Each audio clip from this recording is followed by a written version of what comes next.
We are back. So we got the pregame duties that's in the 8-man mechanics. All right, here goes the reading. So without further ado, let's get to it. If you're watching it, rim me up. Drop a comment on what you learned before I get to the reflection and recap. Share this with other officials, and hit like and subscribe to keep the good vibes rolling. Section 8, Pregame Duties. The back judge should receive, test, certify, and mark the new or nearly new game balls submitted for approval by each team at least 1 hour before game time. Each team may submit a maximum of 10 balls unless weather conditions warrant the use of more than 10. All officials are responsible for administering and enforcing legality of footballs throughout the game.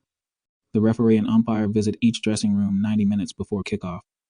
This meeting may not be conducted by officials other than the referee and umpire. The umpire inspects player equipment and bandages, tape, etc., and should record the numbers of players with illegal equipment. Those players are to be rechecked when they come onto the field. The referee and umpire shall meet with the home team first, unless there has been a previous agreement to reverse the order due to home team activities. For postseason games, the referee and umpire shall meet with the home team first in all cases. The referee confirms the official time and starting time with each head coach or designated representative. Each head coach is to be reminded of equipment rule requirements. The referee should secure proper certification and review any unusual game situations, including any play that requires prior notification, with the head coach. Defensive coaches should be asked about defensive signals to be used during the game. The head coach may wish to designate an assistant or other sideline personnel to whom foul reports should be given during the game. Upon returning to the locker room, the referee should share the discussion with the coaches with their crew. Meeting with the timer. Clock operators should inform the officials whether they will be in the press box or on the sideline. The officials remind the timer to start the field clock 90 minutes before game time, and that the game clock will run during the 20 minutes of halftime intermission, which starts when the first half ends. The referee gives the start the clock signal from the end zone as a reminder to start the halftime clock. The clock operator must have an extra stopwatch available in case the game clock malfunctions. In case of a clock problem, the clock operator must immediately contact the officials by field telephone, giving them the correct data regarding the official time. The alternate official or designated official will then pick up the correct playing time on their stopwatch. Should the field clock become inoperative, the referee will indicate to the crowd that the field clock will not be official until the malfunction is corrected. If the referee is equipped with a microphone, the remaining time can be announced after every dead ball. If not, the officials will alert the PA announcer concerning remaining time. Remind the timer that if the game clock is stopped with 2 seconds or less in any period and will start on the referee's signal, run the clock to 0 if the ball is legally snapped. On the field. A minimum of 3 officials will take the field 90 minutes before kickoff, and all officials will be on the field 40 minutes before kickoff. If one or both teams leave, the crew may leave as well and return no less than 5 minutes before game time. The umpire should spot check player equipment, and the head line judge and line judge check the chain crew equipment. The chain should be measured against field markings to ensure that the chain is 10 yards long. If it's not already attached, a piece of tape should be wound around the links in the exact middle of the chain to aid in determining whether a 5-yard penalty will or will not result in a first down. The chain should be inspected for kinks, knots, weak spots, and tape. The down box must be in working order. The referee and back judge shall inspect the entire field. As noted in NCAA Rule 128 through D, all markers and obstructions within the playing enclosure shall be placed or constructed in such a manner as to avoid any possible hazard to players. This includes anything dangerous to anyone at the limit lines. After the official's pregame inspection of the playing enclosure, the referee shall order removed any hazardous obstructions or markers located inside the limit lines. The referee shall report to game management personnel any markers or obstructions constituting a hazard within the playing enclosure, but outside the limit lines. Final determination of corrective action shall be the responsibility of game management personnel. After the officials have completed their pregame inspection of the playing enclosure, it is the responsibility of game management personnel to ensure that the playing enclosure remains safe throughout the game. The center judge shall communicate to the quarterbacks and snappers to explain the substitution process and procedures for how the ball will be spotted and made ready for play. At 5 minutes before game time, the side judge and field judge escort the captains of the teams on their respective sidelines from the locker room to their respective sidelines. The line judge and headline judge ensure their respective teams are on the field 3 minutes before the start of the game. On a signal from the referee, the field judge and side judge escort the respective captains as far as the 9-yard marks and remain there to ensure no team personnel move closer to the field than the 9-yard marks. The back judge, headline judge, center judge, and line judge remain on their sidelines, meeting with the chain crew. The official chains and down box remain on the side of the field, opposite the press box throughout the game. Similarly, auxiliary chains and box remain on the press box side.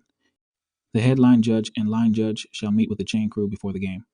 The box holder and chain crew should be instructed to place markers, rods, and the clip where indicated by the head line judge and line judge. A member of the chain crew shall record the down, distance, and yard line for all downs in case the box and/or markers need to be reset to a previous position after moving.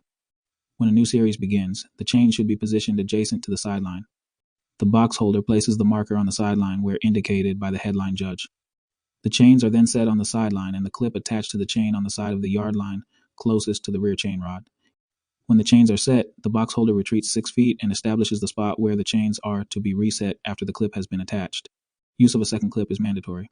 The clip operator should mark the new yard line with a second clip, leaving the original clip in place until after the first down play ends. The chains must not be moved or the number on the box changed until the headline judge or line judge instructs the appropriate personnel to do so. Once instructed to move, the chain crew must move quickly. Chain personnel are to make no remarks to players nor express opinions concerning any ruling. On free kicks, the chain crew should remove themselves and all equipment outside the limit line. The chains are to be laid down outside the limit line, and only the down box is to be used when Team A has a first down inside Team B's 10-yard line, or when Team A attempts an extra point. The box holder should be instructed that if Team A attempts a field goal outside Team B's 20-yard line, the box must remain in place after the kick. If the kick fails, the ball may be next snapped from the previous spot. Meeting with the ball personnel. Coordination with the ball personnel is a critical component to having good ball mechanics during a game. An appropriate pregame meeting is therefore important. The pregame conversation is led by the side judge and field judge. It is a single meeting with all ball personnel from each team. It is important to remind the ball personnel that they are a part of the officiating crew and that their behavior must reflect a neutral demeanor. Additionally, all ball personnel should refrain from chasing or running with a ball carrier on a long breakaway play. There should be a minimum of 3 ball personnel for each sideline. 2 of the personnel should be aligned halfway between the line of scrimmage and the referee center judge in the offensive backfield.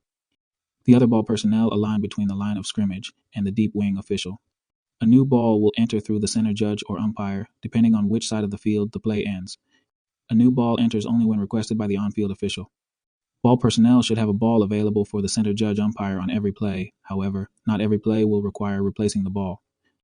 The ball personnel who are on the defensive side of the ball will retrieve the ball on incomplete passes, down outside the hash marks, punts, or any other situation when the ball is declared dead beyond the line of scrimmage.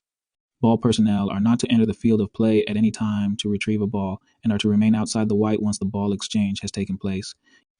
When the line of scrimmage is outside the team box, all ball personnel need to be outside the limit lines once a ball exchange has been completed. Ball personnel should not be below the 10-yard lines during a scrimmage possession. With under 2 minutes and the clock running, the umpire will handle the ball and will not require a new ball. If the game clock stops and will restart on the snap, the officiating crew reverts to regular ball mechanics. For tries and field goals, use the same ball mechanics with ball coming in from the side closest to where the play ended. If you haven't commented what you learned yet, then pause the video and do it now. It's time for the reflection recap section. It's the 1st and 10, so it's a chains at the 5-yard line, marking it.